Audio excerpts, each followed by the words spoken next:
नमो श्री कृष्ण चैतन्य प्रभु नित्यानंद श्री अद्वैत गदाधर शिवासादि गौर भक्त वृंद।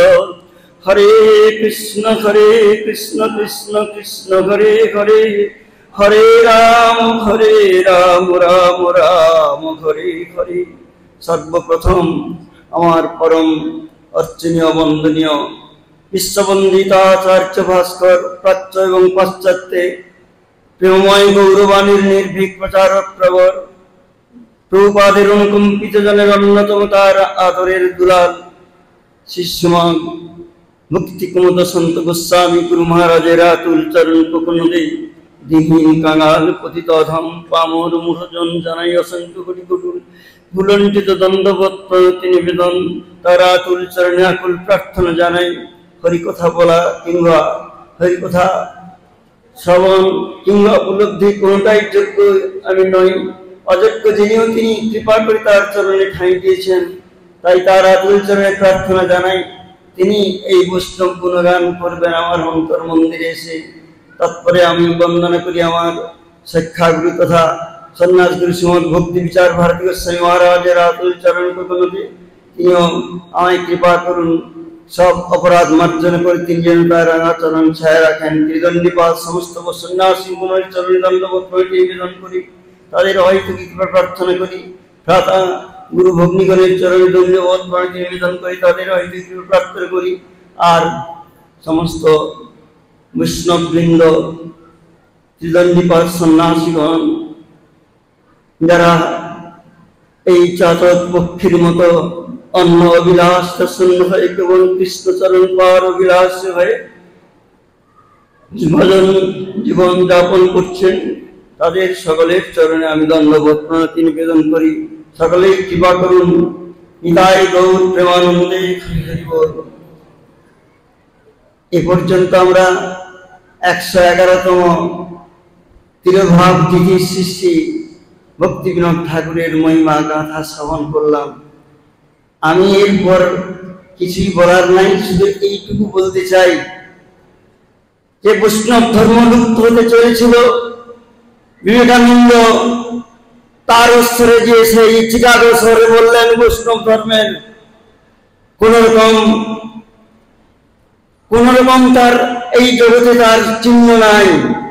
বৈষ্ণব কেবল নরনারীর মিলন এবং ভিখারির জীবন। বৈষ্ণব ধর্ম লুপ্ত হতে চলেছিল। যে গৌরাঙ্গ মহাপ্রভু এসেছিলেন বলি গৌর তিমিরে জগজন গোরাসল ধর্ম কর্ম রহু দূর হয়ে গিয়েছিল, ধর্মকর্ম কলিগ্রাস করেছিল। তখন অসাধনে চিন্তামণি বিধি মিলা এলো আনি গোরা বড় দয়ার ঠাকুর। সেই গোরাচাঁদ দয়া করে দেন। তিনি কি দিলেন? আহা জগৎ ব্রহ্মাণ্ড ভরি অখিল ভুবন ভরি হরি রহস্যবাদরে বরি খয়ে শ্রী চৈতন্য মেঘে। শ্রী চৈতন্য মহাপ্রভু মেঘ হয়ে তার পার্শ্বদ বর্গকে নিয়ে সারা বিশ্ব প্লাবিত করে দিলেন, নামে প্রেমে বন্যা বইয়ে দিলেন। আর সেই ধারা পর পর লুপ্ত হতে চলল। চঞ্চল প্রাণ প্রবাহিয়া কালের সাগরে ধায় গেল যে দিবস না আসিবে আর, এলে কৃষ্ণ কি উপায়। সেই চিন্তা করেছিলেন ভক্তি বিনোদ ঠাকুর। তার সমস্ত কথা পূত চরিত্র শ্রবণ করেছেন। তার মধ্যে তিনি সেই বৈষ্ণব ধর্মকে আবার পুনরুজ্জীবিত করার জন্য সমস্ত রকম প্রয়াস করে তিনি তার সেই জগন্নাথ দেবের কাছে সজল নয়নে সেই পুত্ররূপী সেই মা আমাদের জগৎগুরু পরম গুরু ভক্তি সিদ্ধান্ত সরস্বতী প্রভুকে আনলেন এবং তার ধারায় সমস্ত তার শিষ্যবর্গ, তার মধ্যে অন্যতম ভক্তি অভয়চরণ ভক্তি বেদান্ত তিনি সারা বিশ্বে প্লাবন করলেন।